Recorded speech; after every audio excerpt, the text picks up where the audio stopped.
पुराने ज़माने में एक कहावत होती थी कि जितने हाथ उतनी कमाई। अब इसका अर्थ ये है कि एक घर में कम से कम 10 से 15 बच्चे होते थे और मुख्य काम होता था खेती-बाड़ी करना। तो खेती-बाड़ी में तो जितने लोग होते हैं उतनी ही सरलता से उसको किया जा सकता है।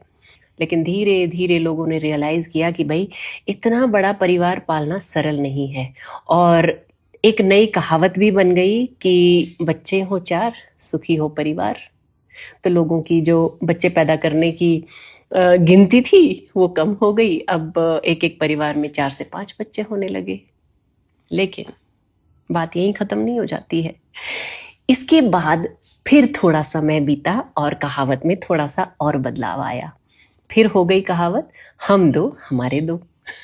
क्योंकि इससे पहले अब परिवार जो थे वो संयुक्त रह नहीं गए थे, उनका टूटना शुरू हो गया था। अब वो एकल परिवार में परिवर्तित हो गए। अब जब एकल परिवार में परिवर्तित हो गए तो कमाने वाला एक रह गया और पलने वाले 4 हो गए। अब वो 4 भी भारी लगने लगे। इसलिए बात यहीं खत्म नहीं होती है। इस कहावत में फिर से परिवर्तन हुआ। अब शेर का बच्चा एक ही अच्छा। समय ने फिर पलटी खाई, लेकिन आज जो दृश्य चल रहा है, जो समय चल रहा है, जो लोगों के मन में परिवर्तन चल रहा है, अब उनके माता-पिता भी साथ नहीं रहते हैं। ना वो रखना चाहते हैं और बहुत से माता-पिता साथ रहना भी नहीं चाहते हैं। तो अब वो एक बच्चा भी कौन पाले?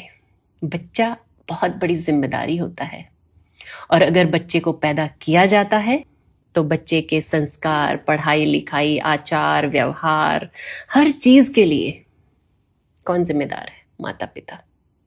और माता-पिता तो दोनों बाहर जाते हैं। उनके पास बच्चे को पालने के लिए समय ही नहीं है। तो अब कहावत ने फिर से टर्न लिया। अब कहावत क्या बन गई है? अब ना बच्चा चाहिए, ना बच्ची चाहिए, हमको नींद अच्छी चाहिए। ऑफ कोर्स जब हम सुबह से शाम तक काम करेंगे, थक जाएंगे तो हमें नींद चाहिए ही और बच्चा होगा तो वो नींद में खलल तो होगा ही। लेकिन ये एक बहुत ही चिंताजनक विषय है। अगर यही हाल रहा तो भविष्य में ना बच्चे दिखेंगे, ना जवान दिखेंगे।